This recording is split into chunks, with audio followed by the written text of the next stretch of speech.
to go. Let's go back to the game. The game Torment, Tides of Numenera. We got a lot done last time. And, hopefully this time we will get to go, you know, learn more about what's going on with the main story and everything. Everything's good now. Yay, I'm so glad to hear that. Okay, so, last time we also leveled up, so I'm gonna do that first. I have not, this is my first time leveling up. Let's see, spend your experience points by clicking the plus button next to your meter. You can choose 4 advancement steps. When you gain all 4 steps, you can increase your tier, unlocking a new selection of abilities and other bonuses. Okay, so we can increase our stat pools, which is these, I'm guessing. Increase our edge. I don't know what that is. Extra effort is the points that I can spend when trying to resolve conflicts and stuff. Ability or skill. I assume this means I get to pick an ability or a skill.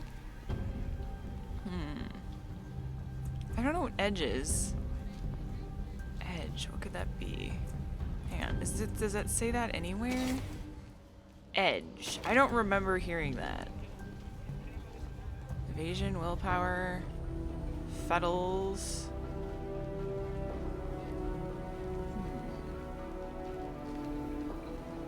I don't see it. Nothing. Alright, well, I think maybe I will... Oh, edge equals how many points you can spend on a task? Thank you, Liddell.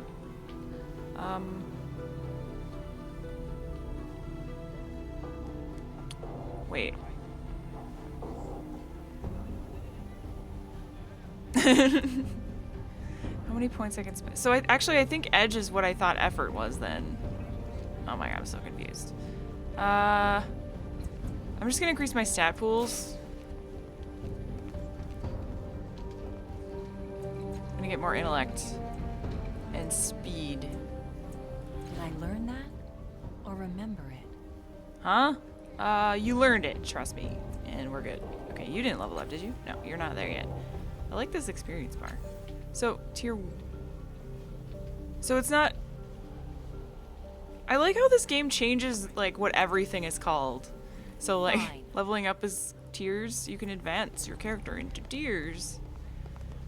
Edge is getting a free effort for a specific stat. Oh! Okay, so effort is what I thought it was then. We shall see. Alright, we'll figure it out. Actually... Oops. I was just gonna say, Calistige, her voice sounds like a character in Enderal, and I don't know if it's the same character or not. I wanted to hear it again. I just played a bunch of Enderal yesterday, and I swear there's a voice actor that is so familiar. Well then, farewell. For now. Yeah, it totally you won't is. Be gone long. Totally is this. I swear it's the same one. Okay. I didn't mean to do that, though. I'm gonna reload. I didn't mean it, Calistige. Okay, this time I think we have to go down to, like, some kind of an, I forgot what it's called, underbelly or undercity or something like that. There's a couple quests we can do down there. All right. Maybe I'll pick something else this time. I'm gonna try getting Edge, actually. Oh, you're right! You're right, Tadalesh. Edge provides a bonus to all tasks and challenges that use a particular stat. So I want to get Intellect. This sounds really cool, actually. Edge also reduces the activation cost of abilities, eventually making some free to activate. Hell My yeah. understanding has increased. Oh, look! Here it is! Here it is. Edge. Okay, that makes so much more sense.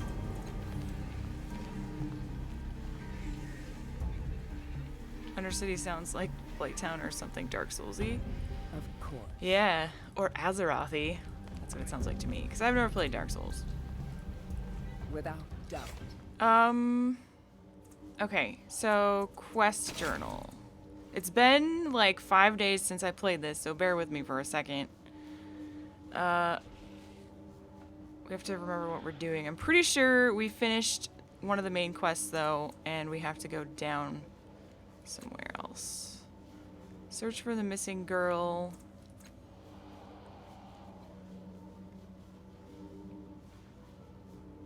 Find a book, right? Okay, this is the main quest. Callistege is voiced by the same actress who did the following voices in Enderal. I knew it! I knew it! I love her voice. Adela Del Varec. Yeah, that's what I recognized. Thanks, Murgas. I can always count on you for info.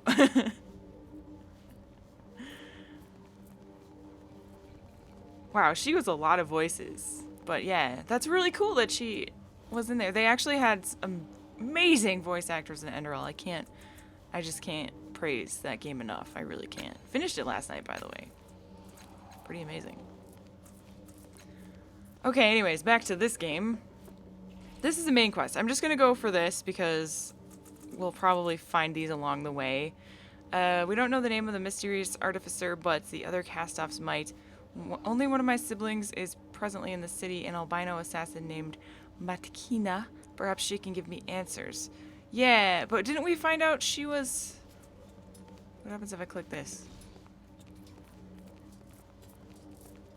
Okay. Yeah, the underbelly. Oh, I was close. Underbelly. It was one of those underwords, you know. So let's try and find the underbelly and try and find Matkina, the white-skinned one. And then,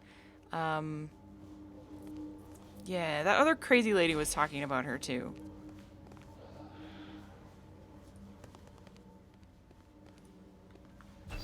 Okay, this goes to the underbelly. Is there anything I missed here, though? I don't really think so. I haven't gone that way, but we'll save that.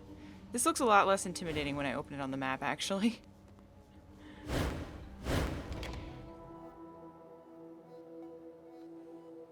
Coffee. Hope you guys have coffee this morning or afternoon or evening.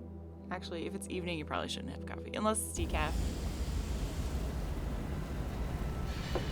A new area. The dwellings are carved into the rock wall, furnished with reeking bedrolls and bug-infested rags. Alright, it's your typical Undercity city. Wait, there's a headless man walking around? We gotta investigate this. Hello? Can you talk? Azip? What's brar? Okay, whatever, that's creepy. Allegern. Oh wait, that's really familiar. I know this name. I've already told you. I want nothing to do with this Carradine. But you bring her to my door, ditch her someplace, and then maybe we can talk. Oh, this is Allegern. This is the guy that was in our group. I was like, what? How do I know this guy? It's encouraging to know I don't miss her at all. Fine. That's fine, Allegern. I remember that you were a jerk, and... yeah. Mutant, underbelly thug, popper. What's this?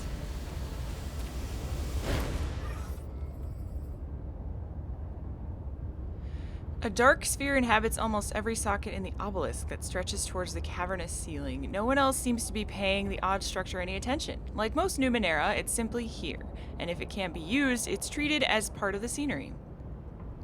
The orbs gleam in the dim light. You lean toward them. Are they glass? Jewels? Eyes? Touch one. Your finger barely grazes the glass before it displays the image of a furred creature touching the surface from the other side. Purple veins, threaded from veins of light, hang from the branches of the trees behind it. You lift your fingertip and darkness swallows the creature. The orb is opaque once more. The orb appears to reflect whichever action is performed in front of them. Oh. Make a rude gesture. You make the most obscene gesture you can think of at the glass. A young woman with rainbow pupils appears in the glass, flicking her fingertip across her chin. She nods, grinning, as if imagining your shock at her daring. Red tide race. Feel better, dear?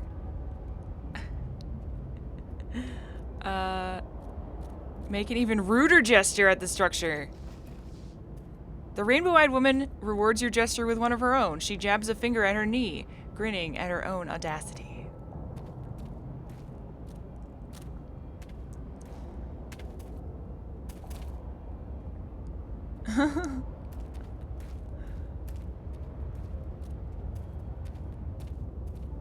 Aw, synthetic error, thanks.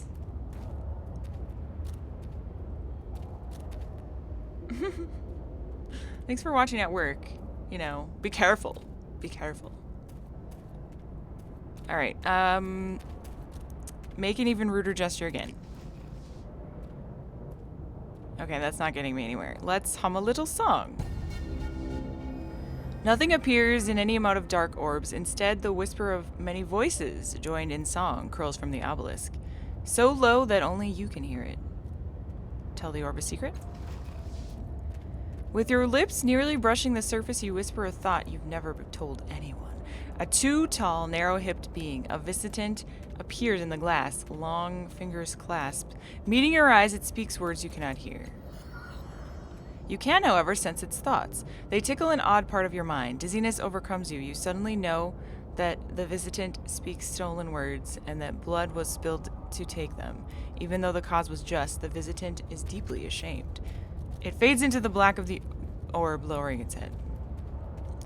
What was the secret? I want to know what the secret was. What did he tell me?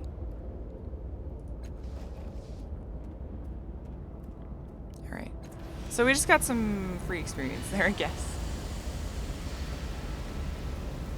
Okay. So. Wait, I was going to go in here and check something. What was I gonna check in here? I don't remember. Yes. Changing God cultist. Crooked Keek? A small, hollow-cheeked mutant sings a soft, wavering tune to herself. Yellow bruises discolor her skin, wounds formed from the violence, not from violence, but from malnutrition, and her prominent bones bond and twist at odd angles. Still, she smiles. She smiles at the oily water devoid of any fish. She smiles as she arranges her empty basket beside her, and she smiles at you when she sees you standing over her. That's gotta look kind of creepy, right? Hello, I'm Crooked Keek of the Cold Canyon tribe. I haven't seen you down here before. I hope you're not here to fish. They're nibbling instead of biting today. She coughs into her coupled hands, a raw and ragged hacking that bends her double.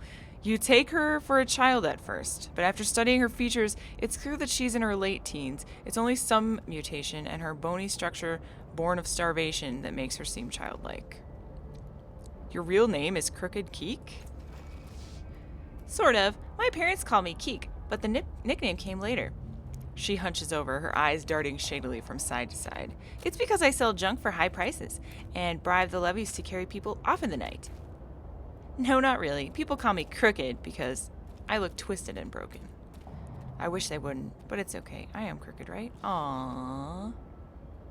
You said you're part of the Cold Canyon tribe. Are they down here too? No, she says lightly. They're all gone. Either dead or gone. She still isn't meeting your eyes. There used to be a lot of us. We came here when I was a baby, running from... She pauses, thinking. A war. Some sort of war that never ends. My parents thought we would be safe here, but the tribe died off, one by one. She turns away, wiping her eyes. This city is hard on people like us. You said everyone in your tribe is dead? Not everyone, she says with a brave little smile. I'm here, and some of us just left for better places. I bet they're doing really well. How has the city been hard on your tribe? They were used to living in the wilderness, so they knew what they could eat safely. Here, it's not so simple. My mother told me that 10 people died eating tainted food before we found this fishing hole. She stares into the murky water. Then there's the diseases you can catch in the city, and the hate. A lot of us were killed just for being hard to look at, I guess. Is it hard for you to survive here as it was for your people?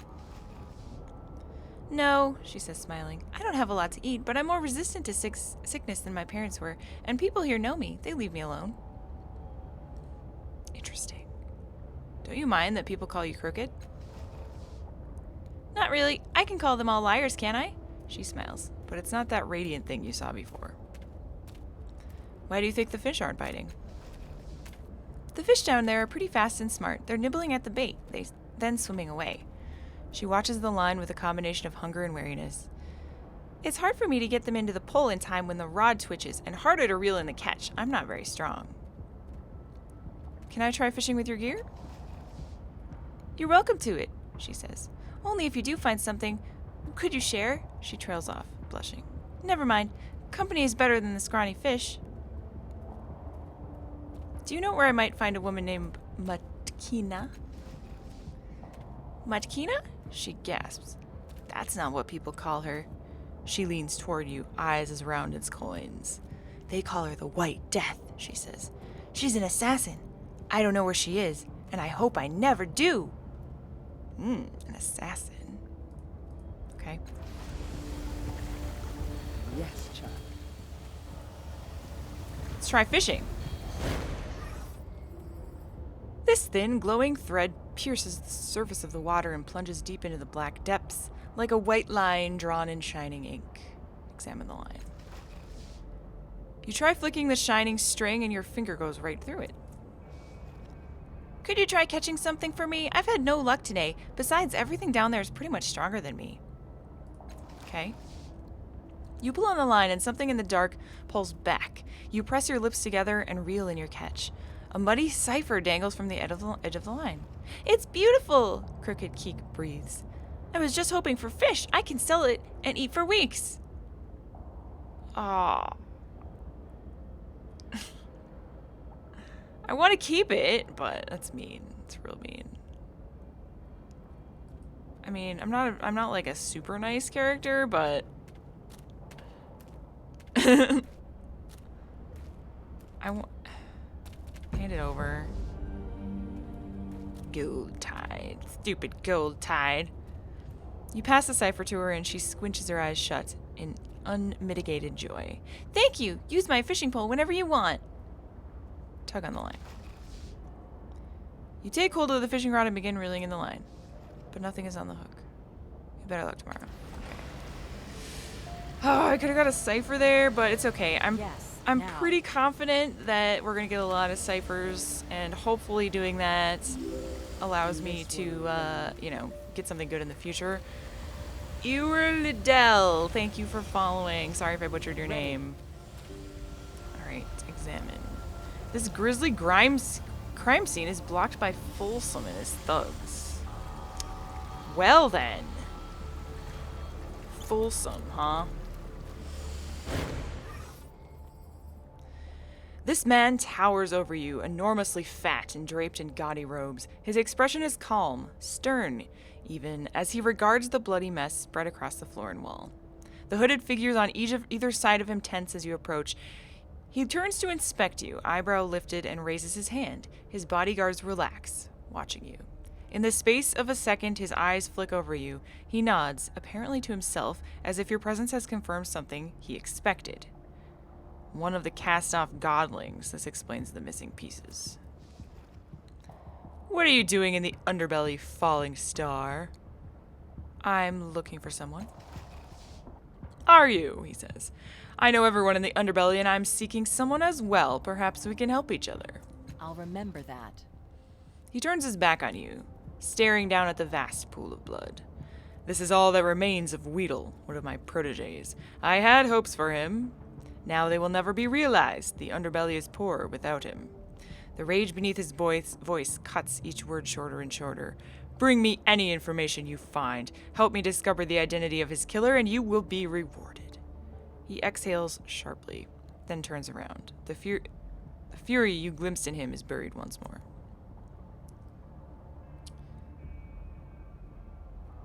I'll remember that. Might be worth it even in regards to ciphers, now that you're allowed to use her fishing gear anytime. You might even get bigger catches. Yeah, that's what I'm thinking, Murgas. I hope it pays off.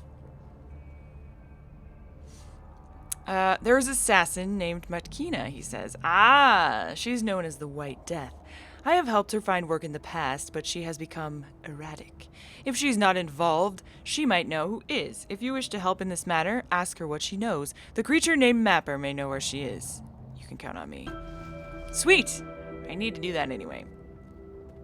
I hope so, he says. Trustworthy allies are in short supply. I want to examine the murder scene. At first, Folsom doesn't respond. He merely stares down at you. Through you. I will not have you trample through his blood without cause, he says at last. So there had better be one. I don't need your help that badly, godling.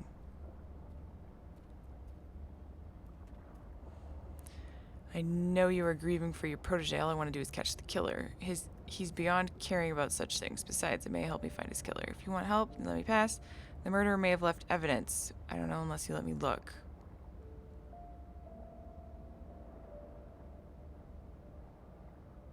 Yeah.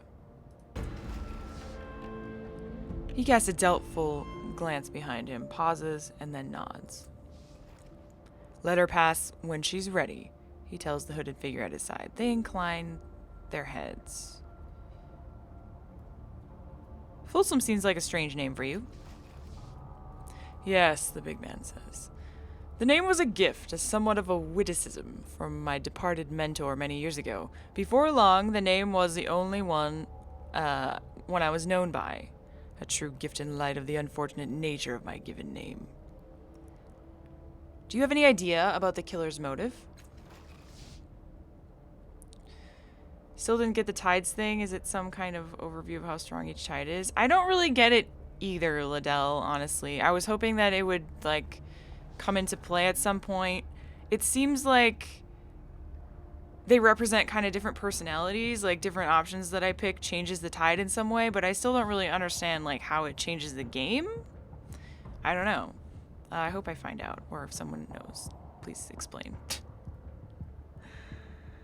I have suspicions, he says, a muscle on his cheek twitching, and I have enemies. It takes no imagination to conclude that this was meant to hurt me, he shakes his head. But the killer did not slit Weedle's throat and leave him for me to find. No, they spilled an ocean of his blood and sprawled nonsense on the walls. If this is a message for me, I cannot interpret it. It suggests the killer is crazy, but which of my enemies are insane? Do you live in the underbelly? Not quite. He smiles like he's paying for it by millimeter. I rarely sleep, so I need a bed of my own, but I have spent most of my life in these tunnels and grottos. It's a good place, cruel and unforgiving, but good. His slow gaze sweeps over the underbelly. Sagus foolishly sends his undesirables here, as if it is worthless. But the underbelly is a place of hidden treasures, wise machines, and kind mutants. If I went a home here, I would not... If I had a home here, I would not regret it. Okay. Let's investigate. Create a page for Lilia on TV tropes? I don't know what that is. What is TV tropes? Examine blood. Not much remains of Folsom's former protege beyond a vast still pool of blood with a skinned hand in its center. Ew! A bloody circle is scrawled on the wall nearby. Inspect the hand in the pool of blood. Examine the bloody circle on the wall. Hand first. A flayed hand with long, slender fingers. Ugh, I hate that. Lies palmed up in the center of the pool of blood. The rest of the victim is missing. How did he know it was his friend then? Updated my journal. Okay. You step away. Examine the bloody circle on the wall. It is immediately clear that the dashes and bleeding pinpricks decorating the circle are not random. This is a symbol drawn with careful intent. Unfortunately, it means nothing to you. Before you can look away from the circle, a memory bulges painfully through your thoughts, and the memory is not yours. Surrender to the memory, no matter how much it hurts. Fresh blood streams over a circle, yanking you through the hollow at its center into a world beyond. A strip of blistered land coils through a void as black as gaping mouth. The air is thick, foul, and textured, with the sickness of maggots. Nausea slams into you, filling your head, infecting your thoughts. Ouch.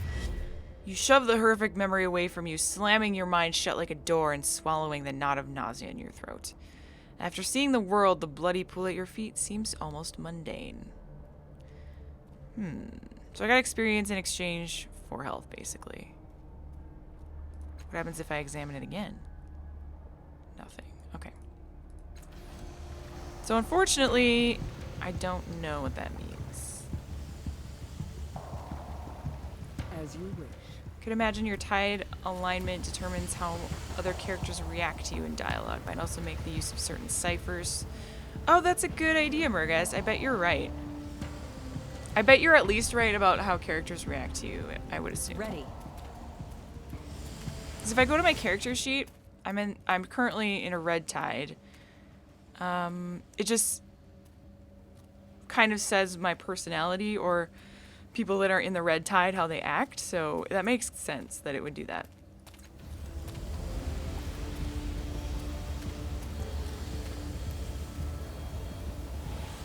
Site dedicated to various people and groups media with tropes dedicated to that thing. It's a lot of fun stuff. Gives exposure to content creators. Cool, that sounds great. Naturally. I will definitely look into it. Of course. Popper. That's weird. Meatmonger. Yes, child. Alright, so...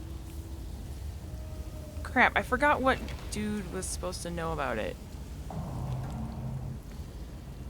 Mapper. Okay, let's find Mapper. With alacrity. Levy, oh god, what's going on here? Where does this go? Juvenile Stickus? Okay, we'll check that out in a bit. It depicts corpses, giant maggots, and ghastly women who feast upon human limbs. That's not pleasant at all. This guy looks like a vendor of things. Let's talk to him.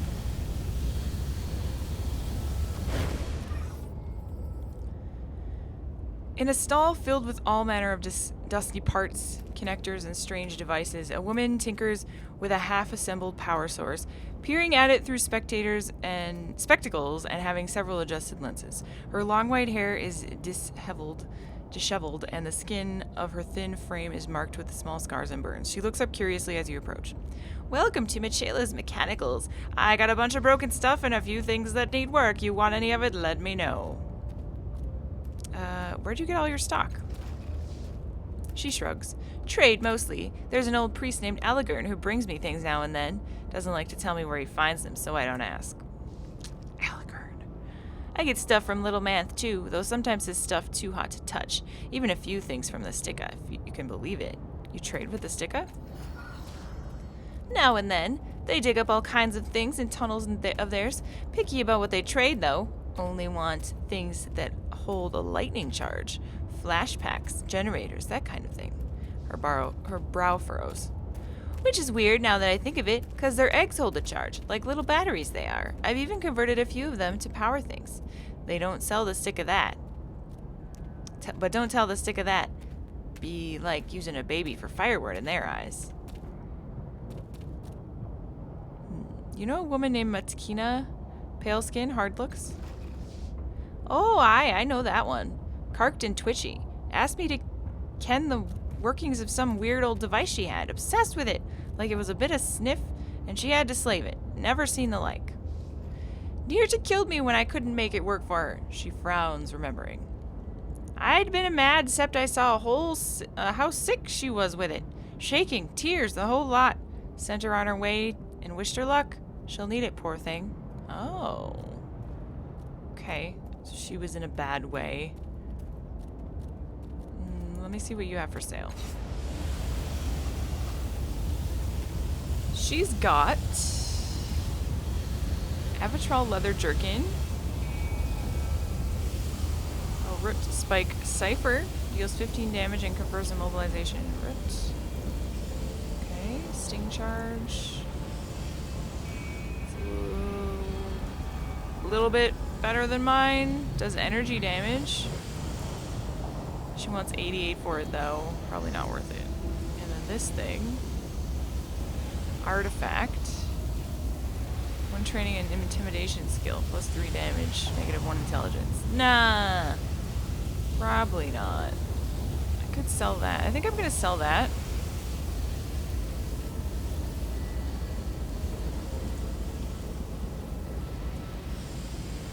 I think I can vendor these oddity things, so I'm just gonna go for it. Okay.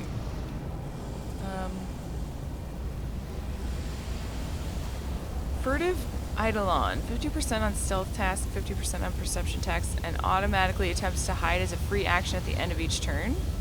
Wow. That's cool. I don't know if I really need it though. Because I'm more of like a... I guess I'm kind of like a sneaky mage, sort of, but I'm more of a mage type. All right. By the way, I brought cheese to the stream. Yay! Cheese at the stream! Ordered pasta with some sauce, and because the delivery arrived a little late, I got dessert for free. Yeah, nice, Berrygrave. That's awesome.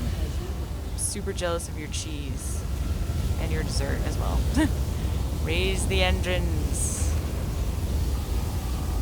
Let's go. There's a thing here.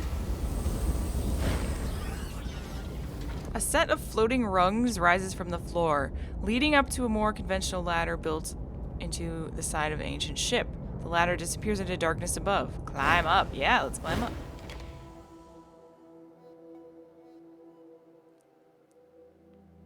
That's kind of cool.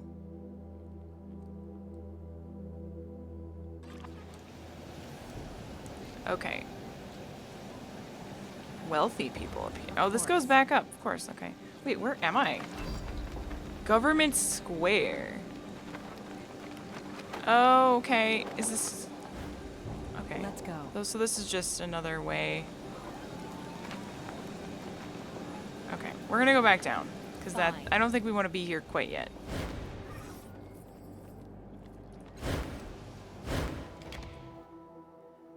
If you have a 100% chance to hit the enemy, you automatically gain the maximum amount of bonus damage you can get, regardless of how many levels of effort you apply. Oh, that's good to know. Okay, so we're looking for some dude's name that starts with an M.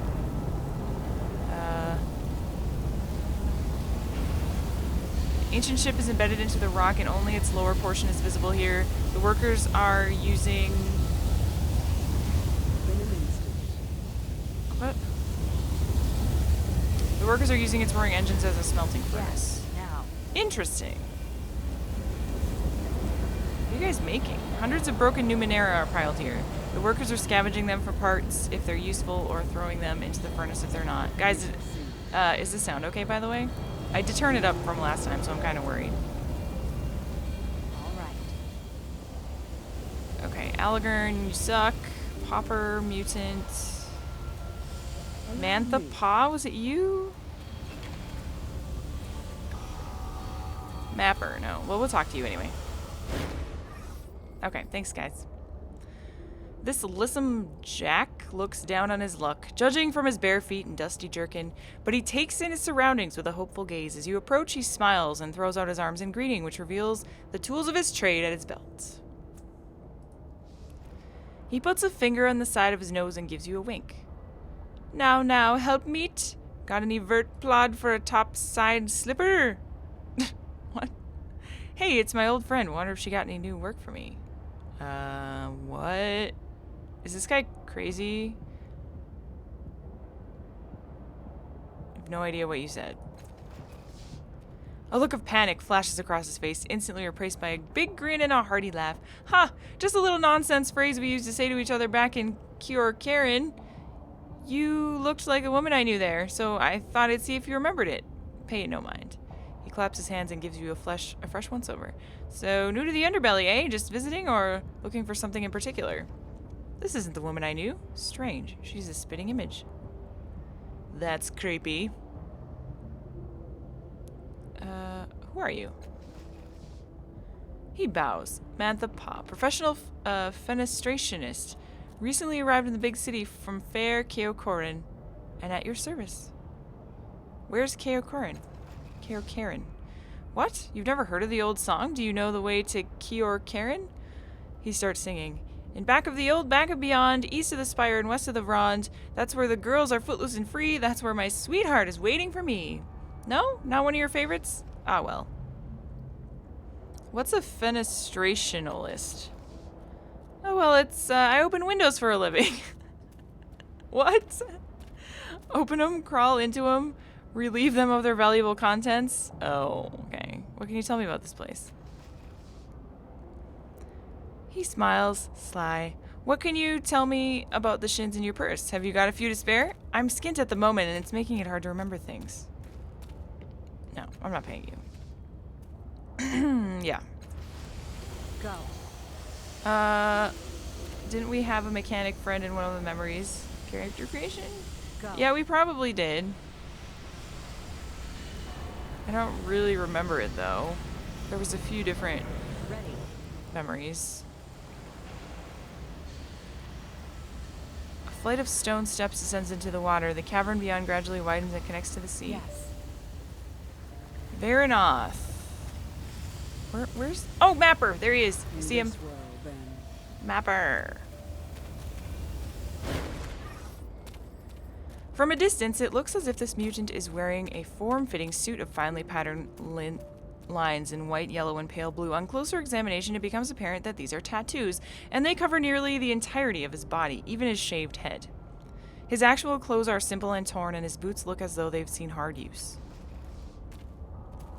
He is studying the meaningless swirls and whirls on his arm and mouthing names that mean nothing to you. Solvi, Valent, Ergao, Tentries. When he looks at you, you see that a strange device covers one of his eyes. A deep blue light shines in its center, and it seems to measure and evaluate you as it focuses on you. He smiles as you approach, a broad, beaming grin that says he considers you a friend already. I'm Mapper, he says, extending his hand. A new face. New faces mean new places. I've been everywhere around here. I've found my way into places long sealed and best forgotten. Met all sorts of people. He frowns. Can't say I cared much for some of them. It's true. His voice is fast, insistent, and incisive.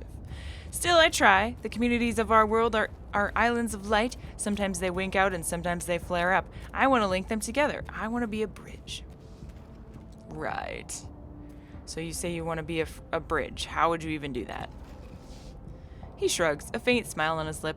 I travel, I see places, I map them out on my skin, and maybe inside me, I don't know, I mean, the lines change when I look, and they've got to be stored someplace, right?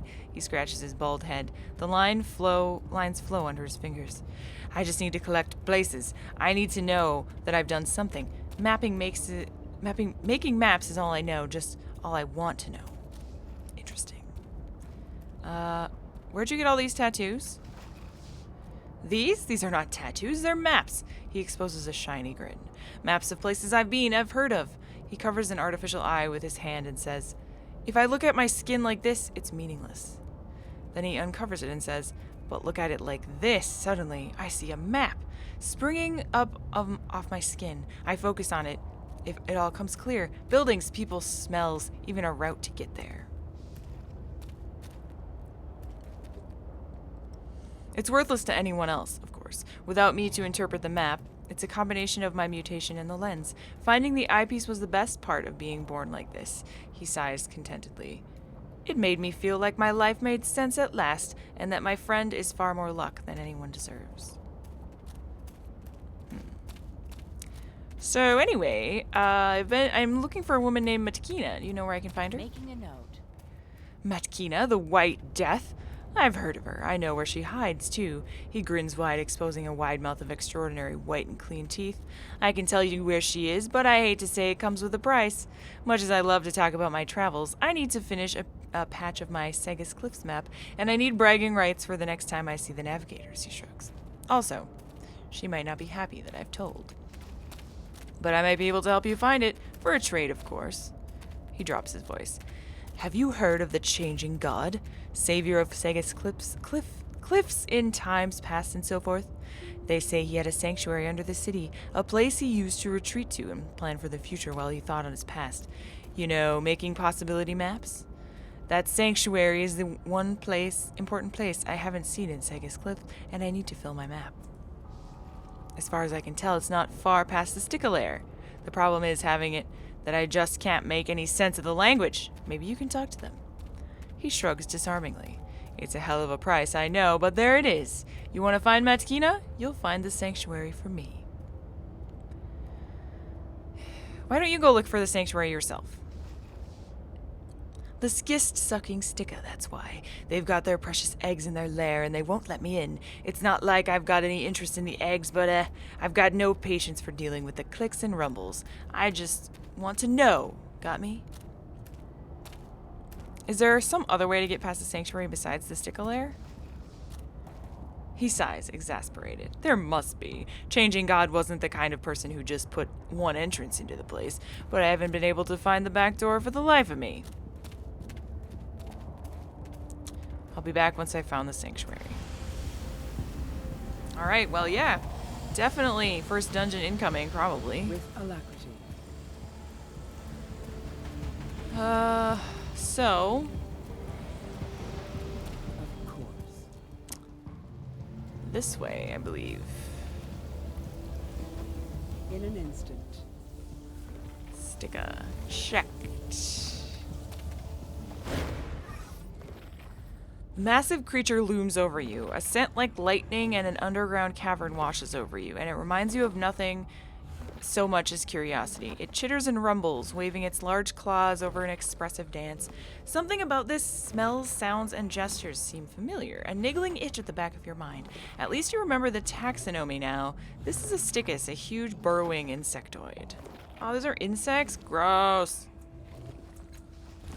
It excludes a sense of sentience as it watches you, but you sense nothing in its mind, as though it were a common aminal, apparently. It points to itself and says, "Chkekt." It follows with another stream of high-pitched noise. Ugh. Well, you dig under the city, right? Can you take me someplace? Over the scent of warm gravel, the stickus clicks and whistles. You understand the words yes and shins. Okay. I've heard that the Changing God had a sanctuary underneath the city. Can you take me there? I'll remember that. The creature listens carefully to you and then slowly rotates its whole body, its hands in front of it. Chkek's odor is that of internal organs, slowly liquefied. A bright and pungent odor. No, it croaks. Not humans. Why not? Some insects hit the gym. Hey, Arrowman. It considers how to word the phrase, and its eyes are a lambent green in the dim light of the cave. Trust humans. No. Egg thieves. Make fishhead grub go away, maybe talk. The scent of trapped and stale water reaches your nose. It reminds you of a dangerous situation. Make fishhead grub go away, maybe talk. Okay. I would like to go to the sanctuary.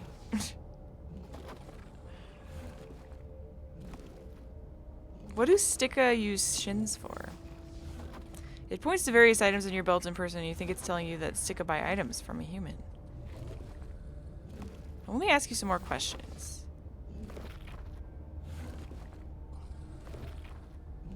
Can you tell me about the sticka? It scrabbles briefly at the wall, and a bit of lightning flares about the crown of antennae on its head. Its shoulders shrug, and you smell dust. You almost have the sense of a language. The structure, the feel, the sound of scent, the itch that your mind intensifies as you can feel the memory of the stickus language waiting to reveal itself. Try to remember how to speak the stickus language. You or your companion now have edge in one of your stat pools, granting you a discount on using points from a stat pool. Each level of edge grants one free level of effort, boosting your minimum chance of success. When using an ability, edge reduces the activation cost first, and any leftover points are used for effort. This is not gonna work.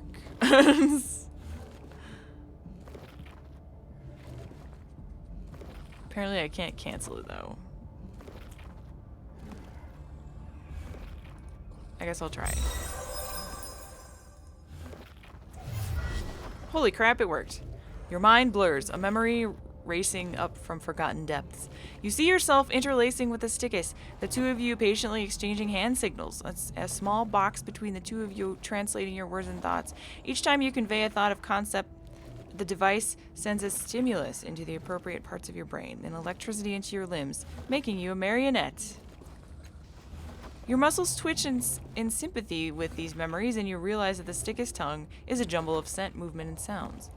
With the memory, information pours into your mind as if a plug had been removed. The smell of granite fills your nose. As you return to normal consciousness, Chikekt leans forward. Chikekt smell granite knowledge, it rumbles. Its spiracles vent a minuscule trace of gas. The Stickis looks at you, and its body posture and slight movement indicate a question. Does humans speak Stickis? Your muscles remember and you twitch the proper response. Chikekt huffs the scent of lightning. Never speak Chikekt to humans, so hard memories from elder not believe. Human almost sentient. Imagine. Grub think like Stickis. It claps its hands together. Speak smart. Better now. Tell me more about the Sticka. It considers the question, reminds you of resigned acceptance. Okay. Why are you digging here? This arm. Chikekt raises his great arm. Dig. Draw energy from rock, from friction. Eat electric charge. Store energy charge. It points to the spiky growths on its plating. Here, rock god. Hard. Much electric. Best found. Other places, not good. How did you come here to be under the Sagus Cliffs? It shrugs, its massively exoskeleton plates grinding. No ancient ever to tell. 4 generations only in caves. We live instinct. Only guess at legacy. Memory stolen. It growls in frustration. It pats the wall nearby. Stickis hatch from egg, yes? Yes. Traders here come from evil bloom, other worlds. Think humans stole eggs. Humans brought eggs to world. Humans hatch eggs, larval Stickis, a mystery to buyer, released here. Chikekt exhales from his spiracles. Must guess at function. Must guess at society. Maybe advanced once. Maybe great civilization. Now only dig.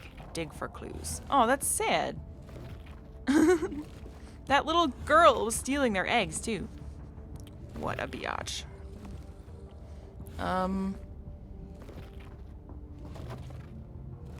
Other questions? Okay, maybe we can get a better description of this. Oh, wait. Oh, actually I can? Oh, yeah. Oh, must stop fishhead person. Not permitted to see. Fishhead person! It is that girl! Oh. I bet it is that girl. Go. I bet it is. Oh boy. Okay.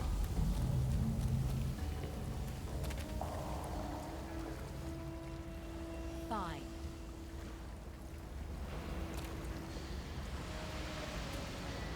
Oh goodness. She looks up at you with a dazzling smile and not fast enough to conceal sorrow that was on her face before.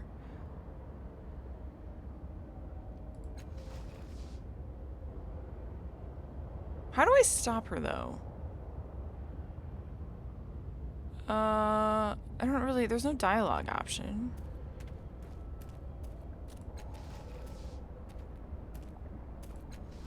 Was it in here somewhere? I know she mentioned them.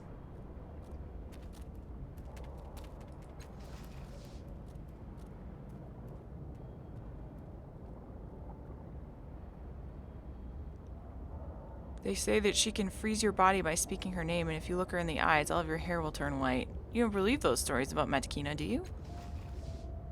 She blushes. No, she says, but she is a killer, and she bites her lip. I have soft spot for scary stories.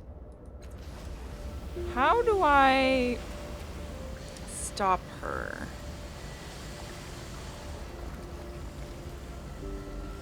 I'm pretty sure it's her.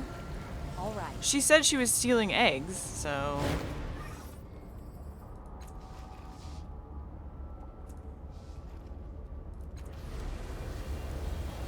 Without doubt.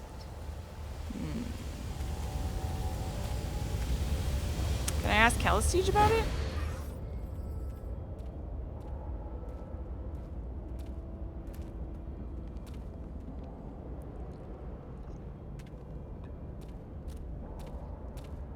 As you wish.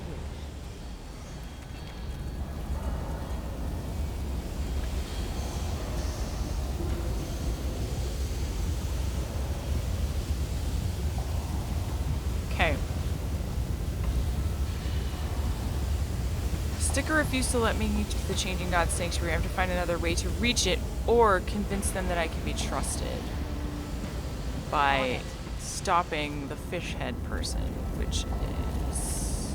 Maybe it's not her. We shall see. Maybe I just haven't explored enough yet. Interact with this. Crippled foreman. Segments of his bisected construct's legs lie scattered around it. Someone has painstakingly altered these pieces, giving them small limbs and tiny metallic heads. Nonetheless, they aren't moving. The larger construct's turquoise eyes flickered out of sync with each other as they turned towards you. You feel a bubbling sensation in your mind. It must be the construct's surface thoughts, but they are too quick and alien for you to make any sense of them. I do not understand, it says, the voice emerging from the grill around its eyes is soft, as though you were hearing it from far away. Do they want to live? The viaducts are open, the commands are received, and yet its eye lights flutter. Every time I give my children life, they die. These tiny things are your children? Not anymore, it says. Now they are inanimate and lifeless. Their adaptive personalities have been lost. I do not understand why they are dying. I have given the subject of procreation a great deal of thought over the last century, and there are no errors in my calculations. My assistant Tarnish built my children's bodies to my precise specifications. Their intelligent reservoirs are shielded against permanent loss. Its eyes look away from yours as if embarrassed. And I want them to live. That should be enough. You know wanting isn't enough. You are correct, it says. Nonetheless, the desire persists. Fortunately, a new direction has presented itself. Updated my journal. My children need more energy to live, but my construction prevents me from transfers above a certain threshold, and for good reason. Its pupils rotate, contracting. Energy transfers above a certain percentage would lead to a chain of ruptures in my intelligence rings. I would die. Its voice mesh clicks. Help me force myself to make this transfer, for I cannot do it myself. Click. Help me give my life to my children. Making a note. What it asks sounds difficult, she murmurs, tapping her chin. Difficult, but not impossible. The Order of Truth may be able to help us accomplish what it wants. Will you help me? The foreman says. The words are almost buried beneath a cackling surge of static. Sure, I want to help you. How do I begin? Speak to Tarnish, my assistant. He may be able to help you understand how I function as he's feeling well enough. You seem very dispassionate about your failures to create children. Can you tell me about you and your foreman? Yeah, tell me how you became to be like this. I will not, the foreman says calmly. It is not an era I wish to revisit. Speak with the master foreman instead. Can I examine you? Yes, it says. Tarnish, open my preservative hatches and viaduct shields, please. The elderly workman shuffles over and does as he's asked. Oh my, Callistige says beside you. I don't claim to understand everything I'm seeing here, but you'll need an extra set of hands if you're planning to do what the poor creature wants. She smiles. I have hands to spare, of course.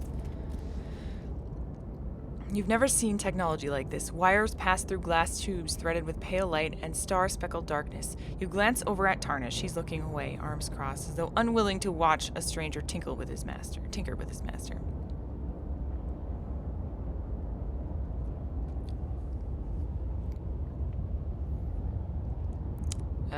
Why do you want children? Need, the construct says, not want. Its pupils study the distant ceiling. When I was born, I began working in seconds. I did this until our creators shut down our bodies. In the millennia since, I have focused in designing the infrastructure beneath the other foreman's work and instructing workers on how to execute these designs. Its pupils fall back to you. Eventually, I realized I was happy.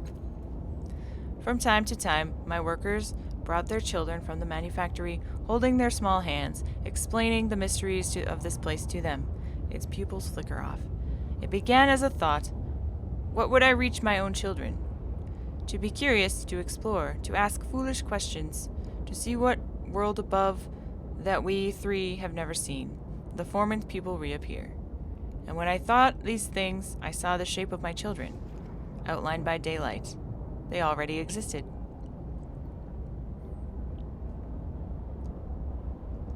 Okay.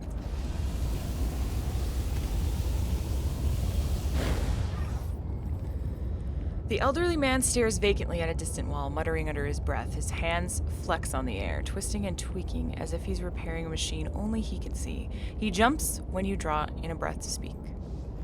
Yes, what? He says. His eyes rove past you, halts, then return to focus in your face with some effort.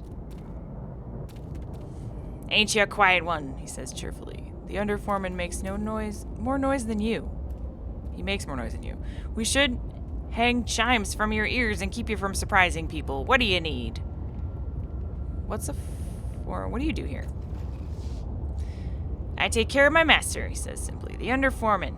There used to be more of us when he was making things, but when he lost interest, the master foreman, he jerks a yellow thumb at the construct in the center of the chamber. Hired 'em all. Offered 'em more. Tarnish spits on the ground. Happened a while back, but I don't forget a slight. He's a good foreman. Maybe the best, if he didn't have this fool idea in his head. How can I give the foreman's life to his children? I'll remember that. Tarnish says, his eyes dart to you, searching. He sighs heavily. I know you're trying to do good, he says, so I'll tell you what I know. Like he wants, but I wish you'd leave this alone. He clasps your shoulder, speaking into your ear in a low whisper. He's right that killing himself is the only way. His body ain't the problem. It's something in the way that makes the Maker's made his mind and spirit. Keeps reclaiming the energy he gives his children. Maybe it ain't my place to keep him from what he wants. Damn waste, though. Now, releasing all the energy at once is possible, but it ain't easy. You might try talking to the Order of Truth before you get started. Might be they have some extra tools that can help you on your way. Why do you keep calling your master he? I worked for him for a long time. Guess I stopped seeing him as a thing and more of a him. All of us have our little ways, even him. Okay. What is a foreman? Well, they are, he says, flapping his hand around at the cavernous foundry. The constructs. They're frozen in their tracks, but they run the place together. Interesting. It's weird. How long have you worked with the foreman? Couldn't say, he says, brow furrows. On my first day, I've already met my wife, but she was still married to, what's his name, with a fishhook tattoo, and I hadn't lost the finger and grown it back yet, so he peers at the ceiling, mouth working. 70 years, give or take. I should retire, but there'd be no one left to mind him if I left. What would I do with myself anyway? Okay. So we should talk to the Order of Truth. That's a little bit annoying. Just, a little bit annoying. Alright, let's keep looking around. Is there anyone that, like, sells fish or anything in relation to fish anywhere besides that girl? Maybe it's this guy, because he's a thief too, right?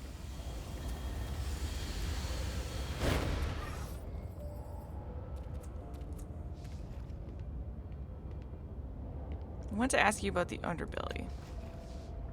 Fine, here's 3 shins. Darn. He snatches the coins and they disappear into his ragged shirt. Much obliged. Now, he runs his beardless chin. Where to start? You want to hear about the people who lived here? Or maybe the stick of tunnels? Or a manufactory? Or those crazy Daedra or her bastards? He points at you, leering. Or maybe you heard about the murder and you're just looking for a thrill. I want to know about multiple things, actually. But what do you know about the stick of tunnels? They've dug them all over the place around here. You only see the ends of them, since they fill them with loose dirt and only they can dig through. Interesting. That's it, huh? Alright, then, do you know where I can find Matkina? The White Death? He whistles. You ain't crazy, are you? He lifts his hand placidly. Sorry, none of my business. I couldn't tell you where she is, but you might want to talk to Mapper. Yeah, okay. I've already talked to Mapper. He wants me to find a hidden sanctuary of the changing gods first. Is that so? A spot even old Mapper knows nothing about. Who'd have thought? He rubs his chin. What you might want to do then is chum up to the sticker over there. I know. Who'd talk to the sticker, right? But I have a feeling they're smarter than everyone says. 3 shins well spent. I'm having my doubts. Do you know anything about the murder of Folsom's protege?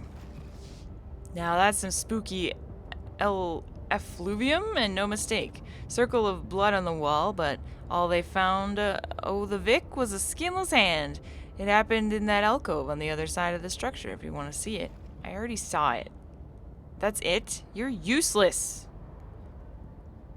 You're so useless. Seriously. Well, alright, well, it wasn't him.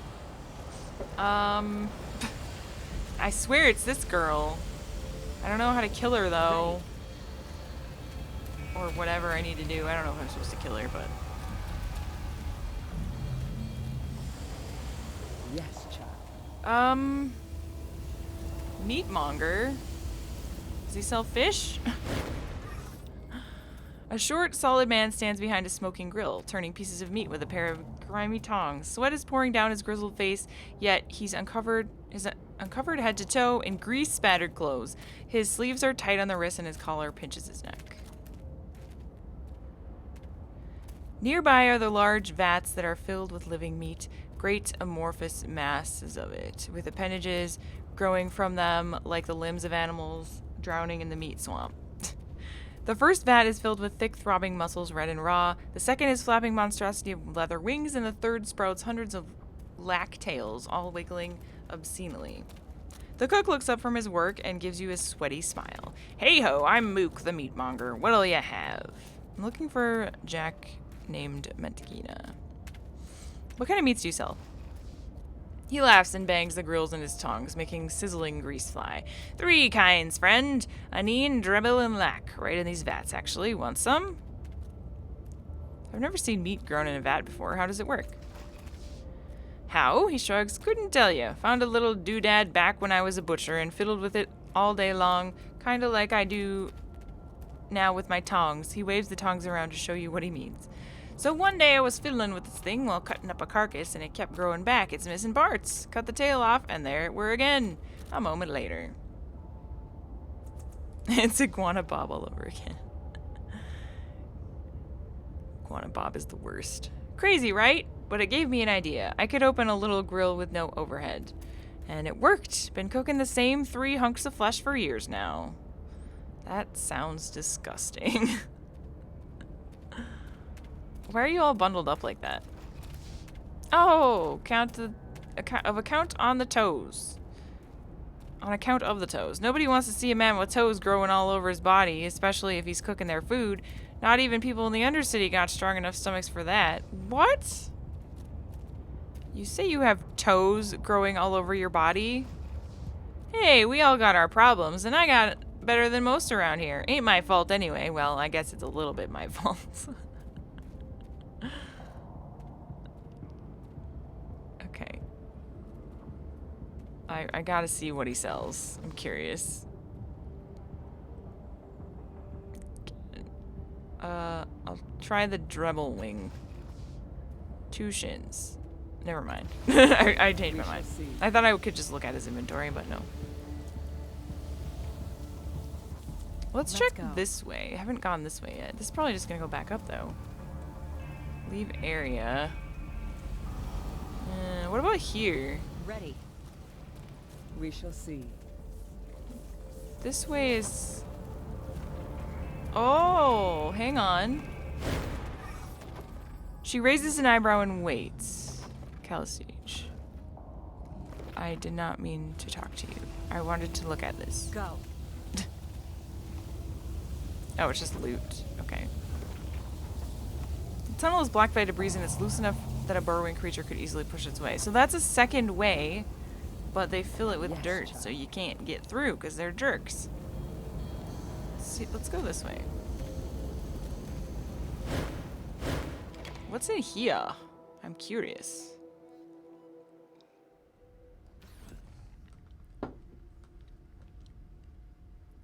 I'm going. It's a dude. Oh. Some kind of weird temple? All right. They came up with some extra weird characters for this game? They sure did. There is extremely interesting characters in this game. This altar is made entirely of human bones with a carved skeletal hand mounted above. Live maggots ribble in its empty eye sockets. Oh, God. Yes, child. Okay. Hi.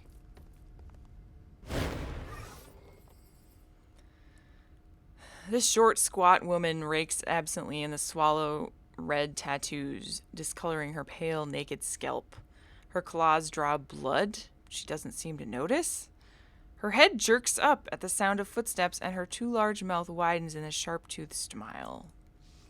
We greet you, tenderling. Yes, we honor your arrival. Her eyes roll over your body hungrily. What brings you to the Dendra O'Hare, What do you wish to share with us? Her gray and pointed tongue swipes at the ritual scarring around her lips, leaving a glistening sheet of saliva.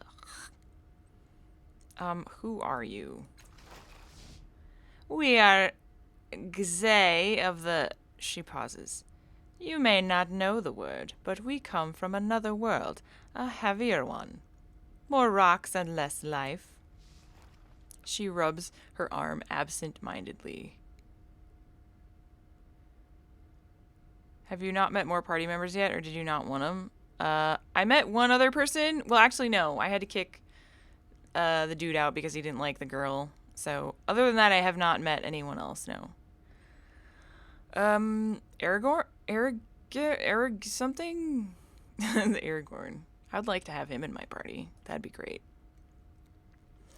Why do you keep saying we?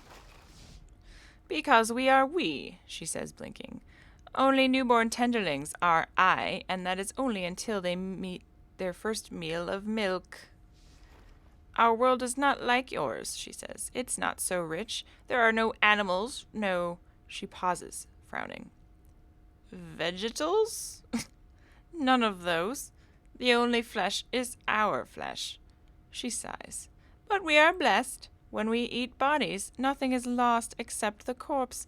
The soul is preserved. She spreads her hand. The dead one becomes part of it. It becomes we. Part of us. The word is vegetables. Yes, she says, raising an eyebrow. It does not matter. We do not eat things grown in dirt. She shrugs. And this is not why we are here. We heard rumors of the Dendra O'Hare magic, she says, concentrating. Your language's tenses clearly give her trouble. It does not stop at the soul. It pulls memories from the dead flesh and soaks them into the mind. She gives you a rapturous smile.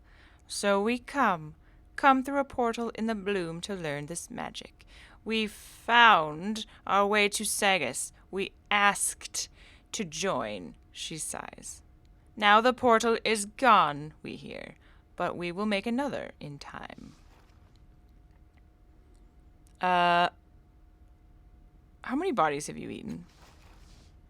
We do not share this, she chuckles. We prefer our feasts to be private, but many, we find our feasts on our own. You guys are weird and gross. I have some questions, I guess? No, she chuckles, then covers her mouth with a barbed claw. No, we are not the voice of the Dendra O'Hare, tenderling. Speak with our leader Imbitu instead. Savor his words and drink in his thoughts.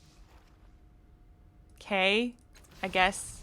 Ready. I'll talk to this creepy dude then. Imbitu. At first glance, it would be easy to assume that this man is dying of some wasting disease or starvation. He's little more than a 2-tall skeleton wrapped in translucent flesh and a tattered robe. His hands are essentially bony claws. And yet he beams at you, his sunken eyes glittering with suppressed laughter and feverish life. Tread carefully, dear, Calistige murmurs. Imbitu is friendly enough, but he's also intelligent, frighteningly so. Do not try to lie to him. Imbitu smiles. His teeth are muddy brown. I know you, he says. So many eyes have lingered on the tattoo, that noble brow. He reaches up for your forehead with a shivering skeletal finger. No? You step out of his reach. He blinks, then smiles. I'm very sorry, he says. I rarely deal with the living. Corpses are not quite so bashful. He flaps his hands at you. I remember you now, of course. Bad touch. Yeah. Old Carissa. Carissa once saw you out of the corner of her eye a week before his accident. Ulori Mar sold you a small bag of... He breathes, closing his eyes. Sugar-dusted almonds. But those aren't the only two. No. You drift through countless lives, altering and ending them, never leaving a name. He draws in his breath. Oh, I can't stand mysteries. Love them, but can't stand them. Who are you? I'm not the woman you think I am. That was someone else. Let's lie to him. I'm the changing god. Calistige sighs but does not speak. Sorry, Calistige. Are you? MB2 says, and though he covers his mouth with his hand, you see his sly smile. I do hope you told your cult that you've returned. They will simply be delighted to see you. He clears his throat. So, what brings you to the chapel of Dendro O'Hare? You are not, child, but so bold a claim you are. What an interesting cast-off.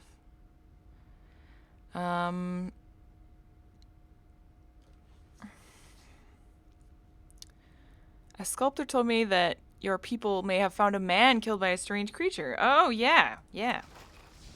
Yes, he says. I believe I know the poor man. Dry as a leaf, hollow as an eggshell, barely any mind left in there at all. He clucks his tongue. Inspect him at your leisure. He's the one with the charred skin on his brow. I'll remember that. Okay. Now, I don't know much more about him, he says, chuckling.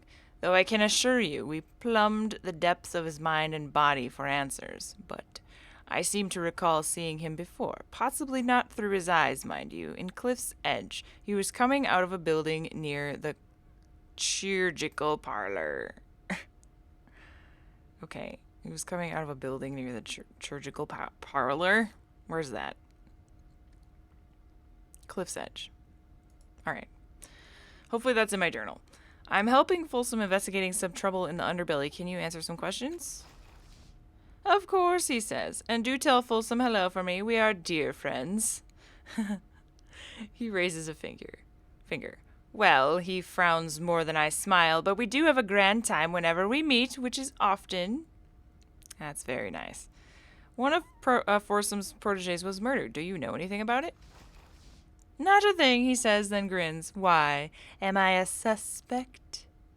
Maybe. Keeping your own counsel, he says, nodding sagely. Very wise, very, very wise.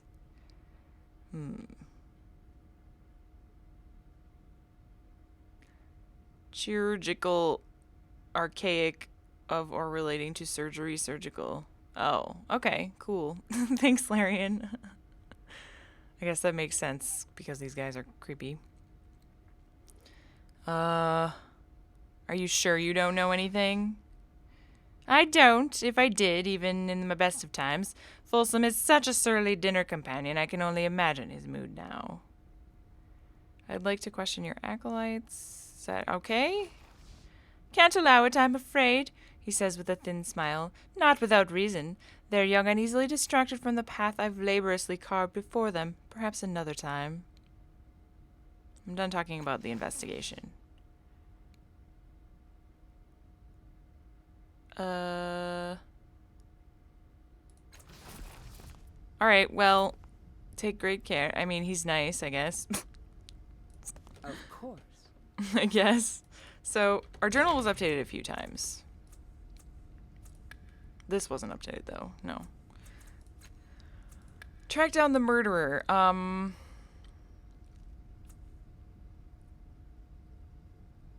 Nope. Someone at the Order of Truth might be able to provide assistance. Tarnish has given me some insight into working the foreman's body. I may be able to transfer the energy myself, but it won't be easy. I assume I need some kind of skill for this.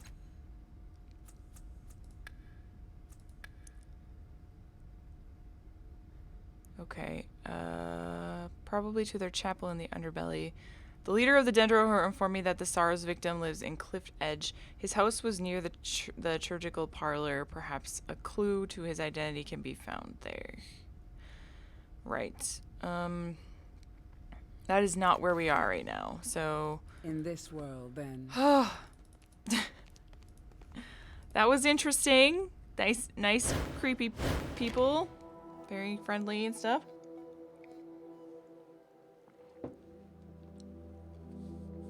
I just want to...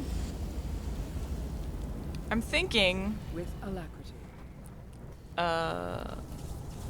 Where are you going? What are you doing? Are you gonna open this way? Are you gonna open this? Hello? Human is mushy like grub. In this world. Can you open that for me, please? No. Okay, what about you guys? Peli.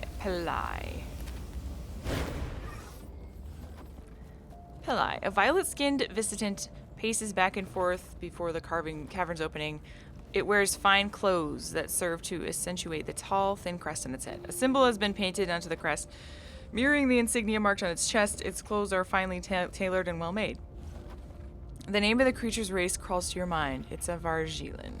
The one has temporarily chosen to be female. Her bulbous eyes flash quickly around her surroundings before focusing on you. The council didn't send you, that much is plain. Her voice is high and fluting. You're aware that this cave isn't safe, I hope. What exactly do you want? The cave isn't safe?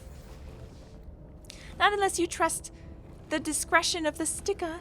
Those insectoid monsters are all prowling about. Most people are afraid of them. I'm wondering what you're doing here. I'm conducting a diplomatic negotiation on behalf of the city. Unfortunately, I'm not dealing with a reasonable species. Her crest flutters irritably. I've made no progress at all. Days wasted in this miserable tunnel, and I have nothing to show my superiors. Maybe I can help you negotiate. She looks you up and down, considering. Doubtful, but you might have other skills I can use. The circumstances called for a new tactic, and these levies cannot do what needs to be done, nor can I. The Vargilin nods. If you truly think you can help, let's put you to the test. She waves off the levies who flank her. Her gestures are short and choppy, sharp and irritated. It's those damnable Sticka, she says. I speak to them, I offer cajole, negotiate, and threaten. Cajole? I don't know that word either. Yet they persist in their digging, and every day another house on the cliff above slips into the sea. If the digging does not cease, the city itself may crumble, so here is my request. Find a way into their lair, remove their precious eggs, and return them to me. These hostages shall ensure the further future of the city above, and also turn a tidy profit if I can get them all. She pauses. If you can negotiate a lasting settlement that does not require such drastic measures, you may also pursue that method, but I have been trying for days with no success. Making a note. I can help. Good. We need to stop the Sticka before they bring down the entire substructure of the city. She pauses and lowers her voice. If you manage to infiltrate their lair, be sure to acquire all their eggs. I suspect they will have multiple clusters, and we will need them all if we want to negotiate from a position of strength. Panoramic capture ball. Clears the fog of war in the current area. Oh, cool. She hands you a synth ball with a blinking device inside. Once you're in the lair, activate this. It will show you all the tunnels, the egg clusters, and the Sticka themselves. Better to know what you face before you charge ahead. I want to ask you some questions before I go. She sighs. Very well. Be aware that the time you spend with me is more time for the Sticka undermine the city. How can I reach the lair? Remember that. If I knew, I would go there myself. The Sticka are quick to dispatch intruders, and I doubt they would take humans or Vargilans there of their own accord. Perhaps a construct of some sort, or a digging machine, but I know little of fabrication or manufacturing, so I will leave that for you to explore. Any other ideas? Some sort of digging construct, perhaps. This is your puzzle, my friend. So, do I have to do the other quest for the machines and then do this quest, maybe? What do you know about Matkina? The name is familiar. The pale humans are rare. One would imagine I might recall someone of that description. Alas, I do not. She's lying to me. You are familiar, aren't you? She holds up her hands. Only by reputation. It means that she found employment with the council at one time. I know no more.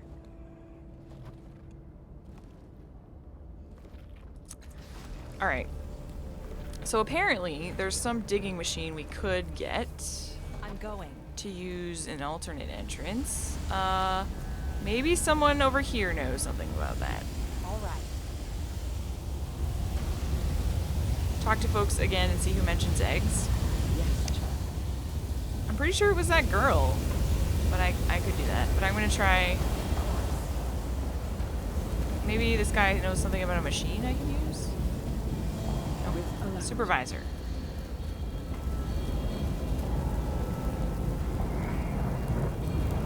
Yes.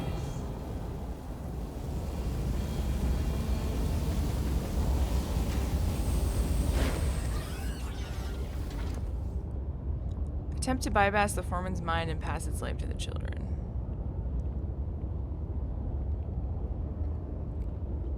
I don't think I have very much of that skill at all. Hang on. I don't have that, do I? Do you have it? Mystical. No. Neither of us are good at this. Yes.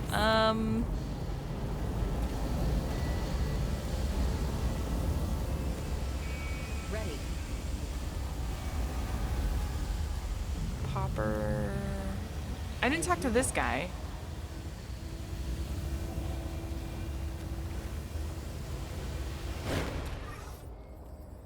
Large and heavily muscled woman wears what appear to be rags that should have fallen apart ages ago. She looks so tired that it wouldn't be a surprise if she fell asleep on her feet. And yet, when she opens her mouth, her voice is energetic, like a little girl who's about to get a present. Hello! Can anyone hear what I'm saying? I can't get this to work. Without warning, she slaps herself. I hope no one saw that. Oddly, no thoughts are at all come from this woman. At least you think she has none. There's a faint whispering at the edge of you hearing, but you can't make out the words. Who are you? Are you talking to me? Her head swivels awkwardly around, trying to catch a glimpse of you. Oh, you are. My name is Veranoth, champion of the wastes. The woman flinches at the sound of the very different, booming voice that came from her own mouth. That's not my name, you stupid thing. It's Veranoth, champion of the wastes. Damn, I can't from a land you've never heard of. Damn it! I guess I'm not allowed to say. So you aren't Veranoth, champion of the wastes?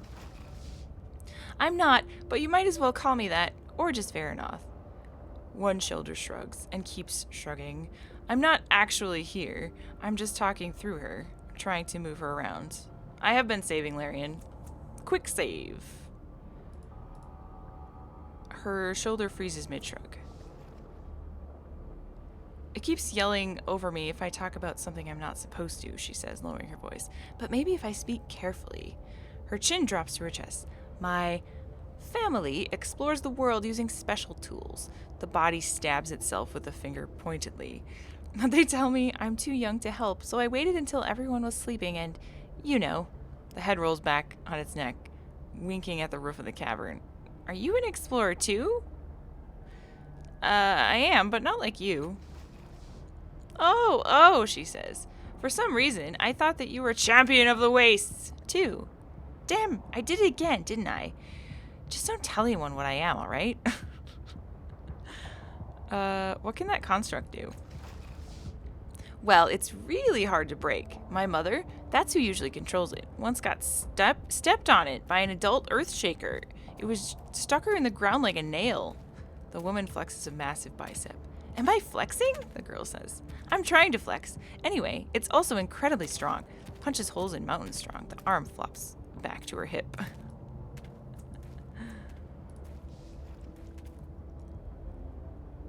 And it's not really a construct. There's no metal inside. She has blood, bones, perfect human expressions. Not that you can tell that from how I do it, the girl adds sourly. The woman's face grimaces along with her. This person is weird.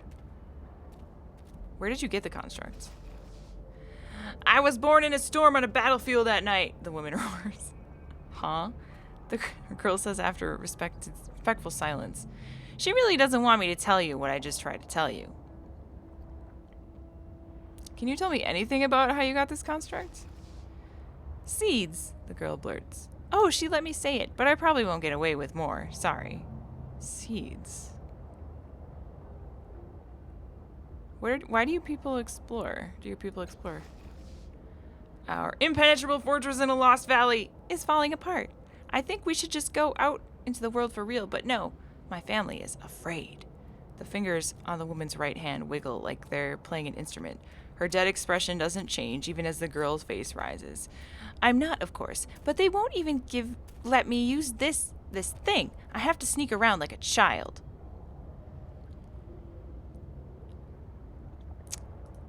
Can I use her? I want to use her to dig holes. Hello, Giga Guga, welcome.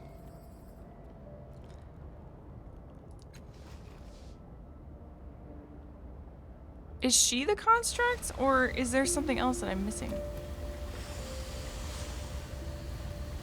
With alacrity. I think it's actually her. I'm not entirely sure.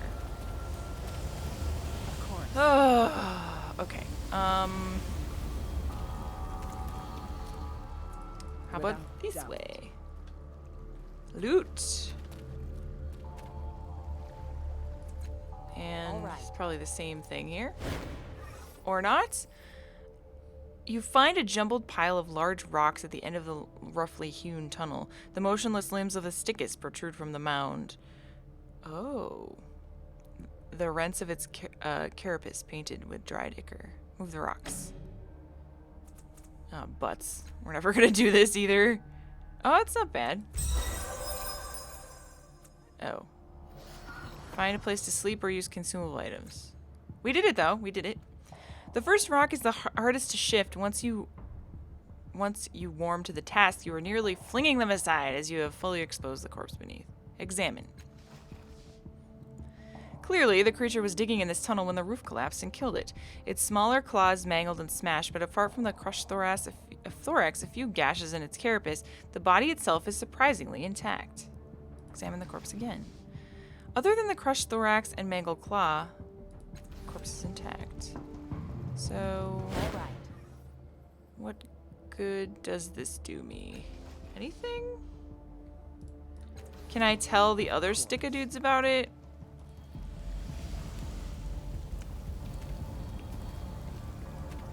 Popper. Without doubt.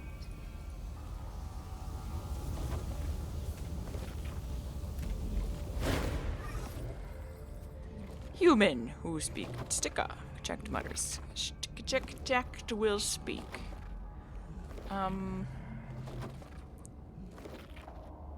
I guess I'll try and do this. I have come to ask you to stop digging underneath the city. Why? Where we go? No reason to stop. Do you want your people to have a future? Do you want war with the humans above? They will collapse your tunnels. They will destroy you.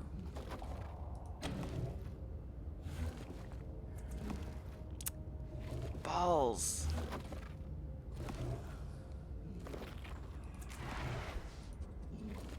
Aw, I failed. It considers your words for a short time and then looms tall. No, this home can stop humans if need. Maybe humans have it move instead. They build on food. They surprise it eaten, we say? Why didn't we just tell him that he's gonna freaking ruin the city? I'm sure he would understand that.